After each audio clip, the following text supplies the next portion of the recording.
Stock অবজারভারের পক্ষ থেকে সবাইকে শুভেচ্ছা জানিয়ে শুরু করছি আজকের আলোচনা। বন্ধুরা, আজ আমরা বর্তমান সময়ের 4টি মোস্ট আন্ডাররেটেড স্টক পিক করেছি এবং এই স্টকগুলো নিয়ে আজ আমরা বিস্তারিত আলোচনা করব। স্টকগুলো হলো অ্যাপেক্স ফুড, হাইডেলবার্গ সিমেন্ট, আমরানেট এবং ফুয়াং ফুড। আলোচনাটি শেষ পর্যন্ত শুনতে থাকুন। আলোচনাটি শুরুতেই সবাইকে রিকোয়েস্ট করব, ডিসক্লেমার অংশটি আপনারা ভালো করে পড়ে নেবেন। পুঁজিবাজার ঝুঁকিপূর্ণ। আপনার কোনো পার্সোনাল বাই এবং সেলের কারণে আপনি যদি ক্ষতিগ্রস্ত হয়ে থাকেন, সে দায় স্টক অবজারভার বহন করবে না। শুরুতেই আমরা অ্যাপেক্স ফুডস লিমিটেড এই স্টকটির ডে চার্ট নিয়েছি। ডে চার্টে আমরা কিছু গুরুত্বপূর্ণ ফাইন্ডিংস আপনাদের তুলে ধরব। প্রথমত, এই স্টকটি দীর্ঘ সময় ধরে 395 এই সাপোর্টটিকে কিন্তু রেসপেক্ট করছিল এবং এখানে একটা সাইডওয়ে মুভমেন্ট আমরা লক্ষ্য করছি। 395 থেকে 450 পর্যন্ত একটা সাইডওয়ে মুভমেন্ট হচ্ছিল, কিন্তু লাস্ট টাইম এই স্টকটি আমরা দেখতে পাচ্ছি 5th অক্টোবর কিংবা 3rd অক্টোবর এই জোনটিকে কিন্তু ব্রেকডাউন করে এবং ব্রেকডাউন করার পর 4th এবং 5th অক্টোবর এই সাপোর্টটি কিন্তু ফাইনালি ব্রেকডাউন করে অনেকটা নিচে চলে যায় এবং এই স্টকটি বর্তমানে 340 থেকে 350 এই জোনটিতে এসে কনসলিডেশন হচ্ছে। যদি এই স্টকটি বর্তমানে ডে চার্টে 20, 50 এবং 200 এক্সপোনেনশিয়াল মুভিং অ্যাভারেজের নিচে আছে, কিছুটা আনসার্টেনিটি অবশ্যই এই স্টকটির ক্ষেত্রে আমরা লক্ষ্য করছি। কিন্তু বর্তমানে যেহেতু এই জোনটিতে একটা কনসলিডেশন আমরা লক্ষ্য করছি এবং ভলিউম এবং স্প্রেড অ্যানালাইসিস করলে আমরা যেটা দেখতে পাচ্ছি যে সেল প্রেশার অনেকটা কমে গেছে। সো বর্তমানে এই জোনটিতে যদি আমরা এই স্টকটিতে আমরা যদি এন্ট্রি নিই, তাহলে কিন্তু এখান থেকে প্রফিট করার পসিবিলিটি কিন্তু অনেক বেশি। এবং as per Elliott wave theory আমরা যদি এখান থেকে এই যে র্যালিটি করেছিল, এখানে একটা হিউজ র্যালি 500 প্লাস এই স্টকটি একটা র্যালি করেছিল ফ্রম 230 এই জোনটি থেকে কিন্তু একটা হিউজ র্যালি করে এবং এখান থেকে কিন্তু আমরা এবিসি কারেকশন আমরা দেখতে পাচ্ছি, একটা কারেকশন কিন্তু হয়েছে এবং এখান থেকে এখন ইউ টার্ন নেওয়ার সম্ভাবনা কিন্তু অনেকটা বেশি। সো এই স্টকটি আমরা চাইলে এই জোনটিতে আমরা এন্ট্রি নিতে পারি এবং এখানে আমরা যদি ফিবোনাচি রিট্রেসমেন্ট চার্ট ড্র করি, আমরা দেখতে পাচ্ছি 61% সাইকেলে এসে এটি সাপোর্ট নিয়েছে। সো এটা একটা সিগনিফিক্যান্ট কারেকশন এবং এই জোনটিতে এন্ট্রি নিলে আমরা প্রফিট করার পসিবিলিটি ম্যাক্সিমাম। সো এই স্টকটি আপনারা চাইলে এখন বর্তমানে এন্ট্রি নিতে পারেন এবং স্টকটির ক্ষেত্রে আমাদের টার্গেট হবে 395। যেহেতু এখানে একটা স্ট্রাকচারাল ফেলিওর হয়েছিল, এই স্ট্রাকচারটি এখানে দীর্ঘদিন ধরে এই সাপোর্টটিকে কিন্তু মেনটেন করছিল। যেহেতু এখন এই সাপোর্টটি ব্রেকডাউন করে, এই সাপোর্টটি কিন্তু এখন স্ট্রং রেসিস্ট্যান্স হিসেবে কাজ করবে। সো এই স্টকটিতে আমরা এন্ট্রি নিলে আমাদেরকে মাথায় রাখতে হবে এখানে 377 এই জোনটিতে এসে একটা রেসিস্ট্যান্স ফেস করবে এবং এই রেসিস্ট্যান্সটিকে যদি ব্রেকআউট করে এই স্টকটি ফাইনালি এসে 395 এই জোনটিতে এসে একটা মেজর একটা রেসিস্ট্যান্স সেল প্রেশার ফেস করবে। সো আমাদের ফার্স্ট টার্গেট হবে 390 থেকে 95 এই জোনটিতে আমরা আসলে আমরা সেল দিতে পারি এখানে যদি আমরা এন্ট্রি নিই এবং পরবর্তীতে যদি এই স্ট্রাকচারটিতে যদি এন্টার করতে পারে, আমরা প্রয়োজনে এই স্টকটি 300 লেভেলে আবার নতুন করে এন্ট্রি নেব। আর স্টকটি যদি আমরা এখানে এন্ট্রি নিয়ে থাকি, স্টপ লস দেব যদি স্টকটি কোনো কারণে 340 নিচে নেমে যায়, তাহলে আমরা চাইলে এন্ট্রি নিতে পারি। এখানে একটা সাপোর্ট আমরা লক্ষ্য করছি 334, এখানে প্রাইস পয়েন্ট সাপোর্ট এবং এই জোনটিতে কিন্তু হিট করেছিল, এখান থেকে রিজেক্ট হয়ে পরবর্তীতে ফিবোনাচি সাইকেল আমরা 61%-এর যে সাপোর্টটি এখানে শো করছি সেটি হচ্ছে প্রাইস পয়েন্ট লেভেল 342 এই সাপোর্টটিকে কিন্তু বর্তমানে রেসপেক্ট করছে। সো এখন আমরা স্টপ লস দেব 340, যদি এখন নতুন করে এখানে এন্ট্রি নিই আমরা স্টপ লস সেট করব 340। এখন আমরা ডে চার্টে দেখে নিচ্ছি হাইডেলবার্গ সিমেন্ট বাংলাদেশ লিমিটেড এই স্টকটির অবস্থান। এই স্টকটিও কিন্তু একটা হিউজ র্যালি করেছিল ফ্রম 180 জোন থেকে এটি র্যালি শুরু করে এবং এটি আপ টু 350 পর্যন্ত কিন্তু এটি প্রাইস অ্যাকশন হয়। সো প্রায় 350 349 পয়েন্ট সামথিং এরপরেই কিন্তু এই স্টকটি একটা বড় রকমের কারেকশনে পড়ে যায়। এই স্টকটি কিন্তু এখন আমরা দেখতে পাচ্ছি যে 61%-এর সাইকেল থেকেও কিছুটা রিট্রেস করে এবং পরবর্তীতে আবার 61% সাইকেলটিতে কিন্তু এন্টার করতে সক্ষম হয়েছে। সো লাস্ট ট্রেডিং সেশনে আমরা দেখতে পাচ্ছি স্টকটি ক্লোজ হয়েছে 247.8 এবং বর্তমানে এই স্টকটির জন্য সাপোর্ট হচ্ছে 244। সো এটি এন্ট্রি দেওয়ার জন্য একটি প্রাইস পয়েন্ট এবং স্টকটি একটি গোল্ডেন জোন মধ্যে অবস্থান করছিল 233। এটি কিন্তু আমরা বলতে পারি একটা গোল্ডেন জোন বিটুইন 61% টু 78%-এর যে রিট্রেসমেন্ট সাইকেল এই জোনটিতে কিন্তু ঘোরাফেরা করছে।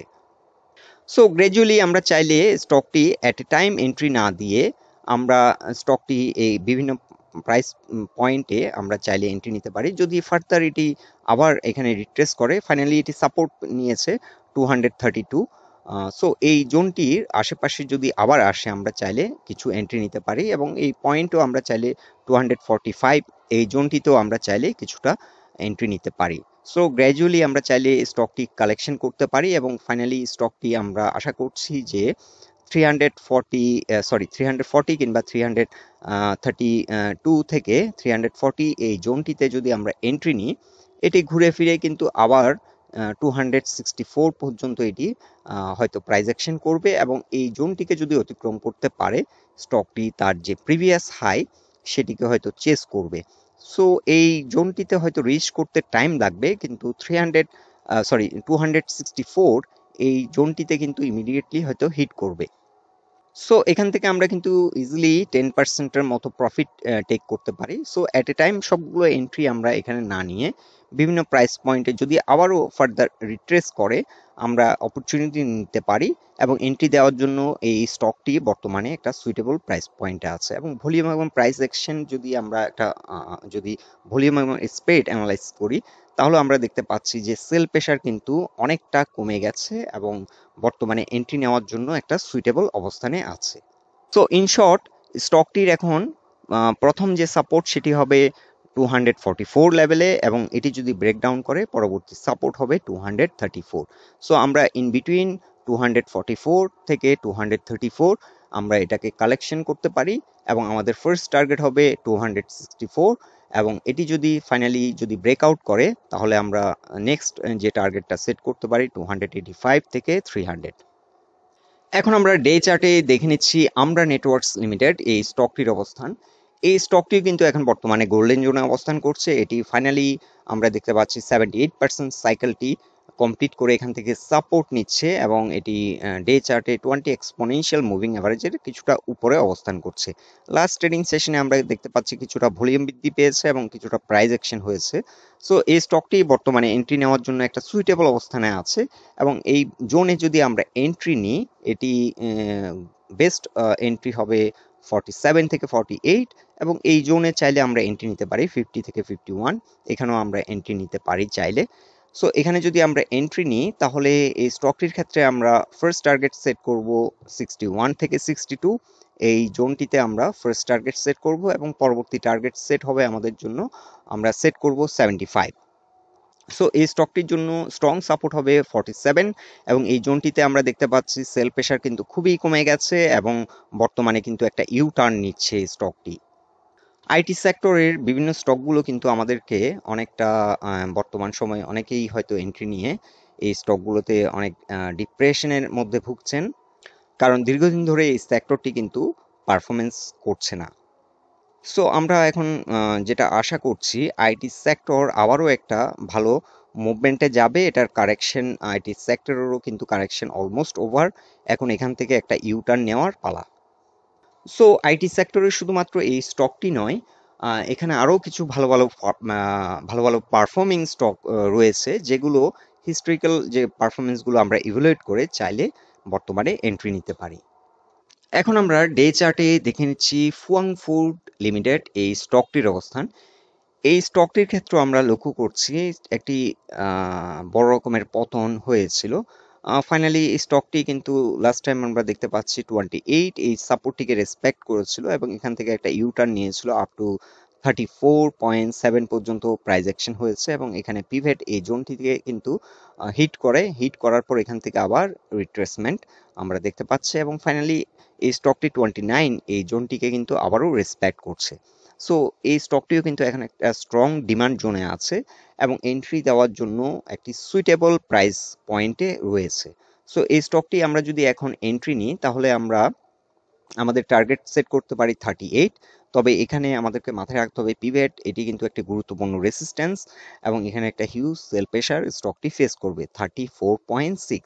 34.6 এই জোনটিতে আমাদেরকে খুব অ্যালার্ট থাকতে হবে এবং এই জোনটিকে যদি ব্রেকআউট করে ফাইনালি আমরা যে টার্গেটটি আপনাদেরকে শো করছি 38 কিংবা 38.7 কিংবা 39 পর্যন্ত আপ টু এই স্টকটি হিট করার সম্ভাবনা আছে। স্টকটির ক্ষেত্রে আমরা লক্ষ্য করছি সেল প্রেশার অনেকটা কমে গেছে, কিন্তু ভালো একটা প্রাইস অ্যাকশন এখনো হচ্ছে না, কারণ স্টকটি কিন্তু চেষ্টা করেছিল পিভট এই জোনটিকে ব্রেকআউট করতে, কিন্তু এই জোনে এসে একটা ভালো রকমের সেল প্রেশার ফেস করে এবং এটি কিন্তু ফাইনালি আবারও কিন্তু 20 এবং 50 এক্সপোনেনশিয়াল মুভিং অ্যাভারেজের নিচে নেমে যায়, যার কারণে এখন স্টকটি অনেকটা স্লো হয়ে আছে, যার কারণে অনেকেই হয়তো স্টকটিতে যারা এন্ট্রি নিয়ে আছেন বিশেষ করে এই প্রাইস পয়েন্টে 38 থেকে 40 এই জোনটিতে যারা এন্ট্রি নিয়েছেন তারা হয়তো অনেকটা হতাশ, কিন্তু স্টকটি পারফর্ম করবে 32.8 এই জোনটির উপরে যদি ঘুরে দাঁড়াতে পারে আবারও একটা ভালো পারফরমেন্স আমরা দেখব এবং ফাইনালি স্টকটি একটা স্ট্রং প্রাইস অ্যাকশনে যাবে 34.5, অর্থাৎ পিভট জোনটিকে যদি অতিক্রম করতে পারে তখন কিন্তু একটা এগ্রেসিভ মুভমেন্ট আমরা আগের মতো দেখতে পাবো। সো এই জোনটাতে কিছুটা সাইডওয়ে মুভমেন্ট হতে পারে বিটুইন 29 থেকে 34, এখানে হয়তো কিছুদিন সাইডওয়ে মুভমেন্ট হতে পারে এবং ফাইনালি স্টকটি আমাদের টার্গেট হবে 38 আমাদের টার্গেট। তবে যাত্রাপথে 34.5 এই জোনটি একটা বড় চ্যালেঞ্জিং একটি এরিয়া, এই জোনটিকে যদি অতিক্রম করতে পারে আমাদের টার্গেটটি রিচ করতে পারবে। আমরা চাইলে এখন 34.5-এ এসে সেল দিয়ে রাখতে পারি, সেল দিয়ে যদি এটি আবার স্ট্রং হয় এই জোনটিকে যদি অতিক্রম করতে পারে 35-এ আমরা চাইলে আবারও নতুন করে এন্ট্রি নিতে পারি। সো ইন শর্ট স্টকটির জন্য এখন এই যে আমরা ট্রেন লাইনটি ড্র করেছি এটি সাপোর্ট হিসেবে কাজ করবে, অর্থাৎ 29 থেকে 29.5 বর্তমানে সাপোর্ট হিসেবে কাজ করবে, আর স্ট্রং রেসিস্ট্যান্স হবে 34.5 এবং এখানেও একটা রেসিস্ট্যান্স 31.6 থেকে 32.5, এখানে কিন্তু একটা রেসিস্ট্যান্স এই স্টকটি ফেস করবে। সো বন্ধুরা এই চারটি স্টক নিয়ে এটাই ছিল আমাদের অবজারভেশন। আলোচনাটি যদি আপনাদের ভালো লেগে থাকে অবশ্যই পোস্টটিকে লাইক দিন আর আমাদের সাথে থাকার জন্য আপনাদের অসংখ্য ধন্যবাদ।